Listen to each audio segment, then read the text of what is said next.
Imagine your child is blind. You have a few specialized schooling options. In Oklahoma, the Oklahoma School for the Blind is in Muskogee. In Texas, the Texas School for the Blind is in Austin. For Lacey and Josh Yelvington, their struggle has been ongoing when it comes to schooling and a good education for their daughter, Caitlin. January 10th, 2013, Caitlin was born, our twins, Caitlin and Allison.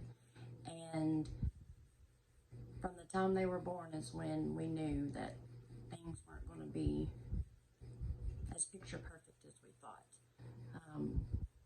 But we were under the impression that our child just had vision issues.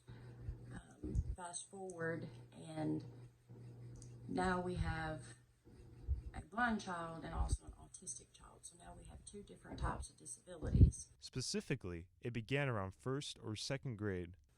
I would say the problems with the schooling with Caitlin started in the first or second grade in Wascom, Texas. We never really had problems with Caitlin at the school. The problems that we had was learning that she had a transition issue underneath the autism spectrum.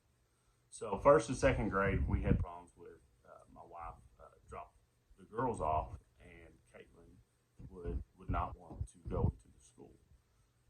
It got to a point where my wife and I have stayed at the school till 10 a.m., 10:30 a.m. In the parking lot with Caitlin because she didn't want to go into school.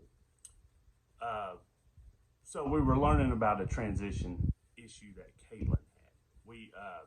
We even had the old principal at Wascom ISD tell us to deal with her or take her home. Typical resources are easy to come by for students needing basic accommodation, such as longer testing times, extra breaks, and help with organization. But when it comes to more advanced equipment, parents seem to be left behind. With having a child that was born a certain way that's different from most, and then going through the challenges as parents with something as simple as an education should not be like this. Caitlin has siblings who miss her just as much as her parents. One of the challenges of many that we had was the transportation of her having to go back and forth to school. Not only was she 2.5 hours away from her mom and her dad and her sisters, she's also just a little girl. The Yelvingtons had made prior plans to move closer to Ashley Public Schools so she can finally be accommodated. But once school was about to start, another issue had risen. Superintendent of Ashley Public Schools, Rick Bean, had let the Yelvingtons know 3 days before school started that they would no longer accept Caitlin into their school because of her, quote, behavioral issues and costs to their school. But her siblings would be able to attend with no issues at all. Superintendent walks in and basically tells me that my other two children, my other two normal children can come to school, and actually, that's fine.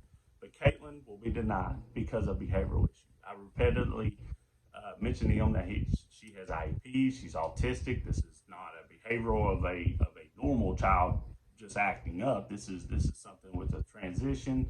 Multiple times, he didn't care. I wish I could articulate just how left behind kids with disabilities are. TV, teachers, government, doctors, all are big talk. They tell all of us parents how great their program is. The commercials show us how cared for children with disabilities are. It's all a bunch of propaganda to mask the truth. The truth is, if you are born with a disability and that disability doesn't follow some guideline just right, or you have too many, then they completely give up on your child. So it feels.